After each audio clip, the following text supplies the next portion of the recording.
আজকের আলোচনার পর্ব হচ্ছে অক্টাল সংখ্যা পদ্ধতিতে যোগ। গত পর্বে আমরা দেখছিলাম হচ্ছে বাইনারি সংখ্যা পদ্ধতিতে যোগ এবং ডেসিমেল সংখ্যা পদ্ধতিতে যোগ। ধরো তোমার কাছে কোনো একটা সংখ্যা আছে, তোমাকে যে সংখ্যাগুলো দেওয়া থাকলো ধরো হচ্ছে 5, 7 এবং ধরো হচ্ছে 7, 5, এই দুইটা সংখ্যা তোমাকে যোগ করতে বললো। এখন যদি যোগ করতে হয় তাহলে আমরা কিভাবে যোগ করতে পারি? আমরা যেভাবে হচ্ছে বাইনারি সংখ্যা পদ্ধতি, যেভাবে হচ্ছে ডেসিমাল সংখ্যা পদ্ধতি শিখছিলাম ঠিক ওভাবেই করব আমরা মূলত। এখন দেখো আমাদের দুটো সংখ্যা যোগ করতে বলছে। এখন 5 এবং 7 যদি যোগ করো তাহলে কত আসতেছে? মূলত আমি দেখাচ্ছি হচ্ছে কি তোমার সর্বডানের জন্য 5 এবং 7 যদি যোগ করো তাহলে কত আসতেছে? 12 আসতেছে। এখন অক্টাল সংখ্যা পদ্ধতিতে বেস হচ্ছে কত? বেস হচ্ছে তোমার 8। এখন আমরা দেখতেছি 8 বা তার থেকে বড় যোগফলটা চলে আসছে, তাহলে আমরা কি করব? বেসটা কি করব? বাদ দিয়ে ফেলবো। বেস যদি বাদ দিয়ে ফেলি তাহলে আমরা কি পাচ্ছি? আমরা পাবো হচ্ছে 4। এই 4 কি তোমার বেস থেকে বড় বা তার সমান? না, সমান না। তা সুতরাং এখান থেকে কি হবে? আমাদের এখানে 4 বসাই ফেলবো। আমরা 8 কয়বার বাদ দিছি? 8 বাদ দিছি একবার। তাহলে আমরা ওই একটা আসবে কার সাথে? এই 5 এর সাথে যুক্ত হবে। তাহলে কত আসতেছে ভাই? এখানে 6 আসবে। 6 এবং তুমি যদি 7 যদি যোগ করো 13 আসতেছে। 13 থেকে আবার তুমি 8 বাদ দাও, তাহলে 8 যদি বাদ দাও তাহলে এখান থেকে কত আসবে? 5 আসবে। যেহেতু 5 আসতেছে তাহলে তুমি এখানে কত বসাবো? 5 বসাবো। তুমি এখানে কতবার বাদ দিছো? 1, তাহলে এই 1 তার পাশে আসবে, তাহলে এই একটা সরাসরি নিচে নেমে যাবে। তাহলে এখান থেকে আমাদের আনসারটা আসবে কত? 154, যেটাও কি একটা অক্টাল সংখ্যা। ধরো তোমাকে এবার কোন একটা বড় সংখ্যা দিয়ে দিলাম, 5, 7, 9। আমরা আবার লিখি এখানে 7, 9। সরি, আমরা তো অক্টাল সংখ্যা পদ্ধতি এটাইতে ভুল হয়েছে, 9 লেখাইতে ভুল হয়েছে। তাহলে এখান থেকে হচ্ছে ধরো আমরা লিখলাম হচ্ছে 5, 7, 7, 2, 1। এর পরবর্তীতে ধরো হচ্ছে 7, 7, 7 লিখলাম, তারপরে হচ্ছে আবার 7 লিখলাম, আবার কত লিখলাম? 2 লিখলাম। এবার আমরা যদি যোগ করি, খেয়াল করো, 1 এবং 7 যদি যোগ করো কত আসতেছে? 8 আসতেছে। 8 কি 8 এর সমান? হ্যাঁ, 8 অবশ্যই 8 এর সমান। আমরা জানি কি বেসের সমান হওয়া যাবে না, বেস থেকে ছোট হইতে হবে যোগফলগুলো। সুতরাং আমরা 8 থেকে কি করব? 8 বাদ দিব, তাহলে কত আসতেছে? 0 আসবে। তাহলে আমরা এখানে কত লিখব? 0 লিখব।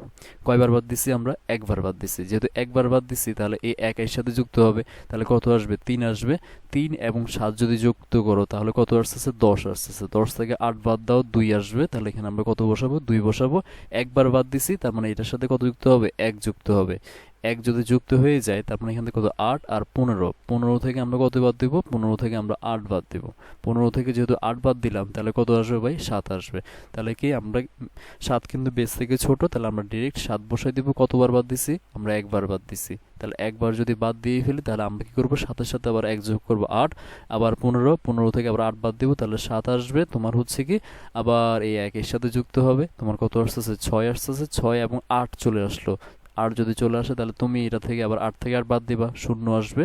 আবার এখানে 1 আসবে, এই 1টা নিচে নেমে আসবে। তাহলে এটাই হবে কি তোমার আনসার। তাহলে এইভাবে হচ্ছে কি আমরা বাইনারি যোগ করতে পারি। এবার ধরো আমাদের কাছে 3টা সংখ্যা আছে অক্টাল সংখ্যা, 5, 7, 2, 3, 7। আবার ধরো হচ্ছে এখানে 7 দিলাম, এখানে ধরো হচ্ছে তোমার 3, 5, 6, 1। এখানে ধরো হচ্ছে আবার 7 দিলাম, এখানে ধরো হচ্ছে 2 দিলাম, তারপর হচ্ছে 0, 1, 3। এই 3টা অক্টাল সংখ্যা তোমাকে যোগ করতে বলছে। এই 7 3টা যোগ করলে কত আসবে? 21। 21 থেকে তুমি 8 বাদ দাও, 21 থেকে তুমি যদি 8 বাদ দাও তাহলে কত আসবে ভাই? এখানে 3 আসবে, 1 আসবে। তাহলে 13 আসতেছে। 13 কিন্তু 8 থেকে কিন্তু বড়, তাহলে 13 থেকে আবার 8 বাদ দিতে হবে, তাহলে কত আসবে? 5 আসবে। তাহলে আমরা এখানে কত বসাবো? 5 বসাবো। কয়বার বাদ দিছি? 2 বার বাদ দিছি। তাহলে এই 2 আসি এই 3 এর সাথে যুক্ত হবে, তাহলে কত আসবে? 5। 5 এবং 3 যোগ করলে কত আসবে? 8 আসবে। 8, 10। 10 থেকে কত বাদ দিব? 8 বাদ দিব, তাহলে কত আসবে ভাই? 2 আসবে। তাহলে এখানে আমরা 2 বসাবো। কয়বার বাদ দিছি? একবার বাদ দিছি। তাহলে এখান থেকে কত? 3, 3 এবং 5, 8। তাহলে 8 থেকে আমরা কি করব ভাই? 8 থেকে আমরা 8 বাদ দিব। বোঝা গেছে? দিয়ে কত পাবো? 0 পাবো। তাহলে আমরা এখানে কত লিখবো ভাই? 0 লিখবো। ঠিক আছে? এখন যেহেতু 0 লিখলাম, এর সাথে আবার কত যুক্ত হবে, 1 যুক্ত হবে। তাহলে এখানে কত 8, 8 এবং 6 যোগ করলে কত আসতেছে তোমার 14, 14 আর 1 যোগ করলে কত 15, 15 থেকে তুমি এবার কত বাদ দাও, 8 বাদ দাও, তাহলে এখানে আসবে 7। তাহলে এখানে আমরা লিখবো 7 লিখবো, আর এখানে লিখবো হচ্ছে 1 যুক্ত হবে, তাহলে এখানে কত হবে 6, 8 আর 11, 11 থেকে তুমি যদি 8 যদি বাদ দাও তাহলে হচ্ছে কত 3 আসবে, আর পাশের দিকে কত থাকবে 1, এই 1 সরাসরি নিচে চলে আসবে, এখানে হবে আমাদের আনসার। এভাবে হচ্ছে আমরা তিনটা সংখ্যা যুক্ত করতে পারি। এবার ধরো আমাদের দশমিক কোন একটা সংখ্যা আছে, 2, 3, 1, 4, 5, 7, 0, 1, 2, 3। এরপরে হচ্ছে আমাদের একটা সংখ্যা দেওয়া আছে ধরো 2,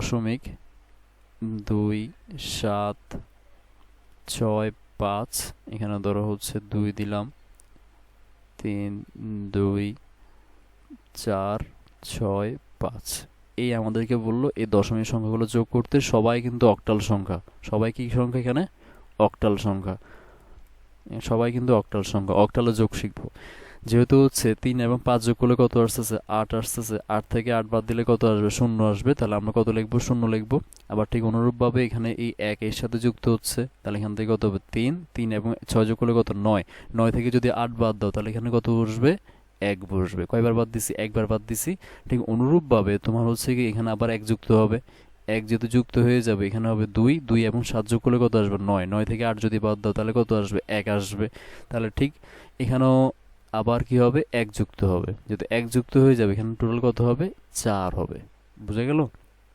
যেহেতু 4 পাশে দিয়ে কিন্তু কোনো সংখ্যায় কিন্তু দাঁড় আসবে না, দাঁড় যেহেতু আসবে না 7 এবং 9 যোগ করলে কত আসবে 9 আসতেছে, 7 এবং 2 যোগ করলে 9 আসতেছে, তাহলে হচ্ছে আমরা 9 থেকে আবার 8 বাদ দিব, তাহলে কত আসবে ভাই 1 আসবে।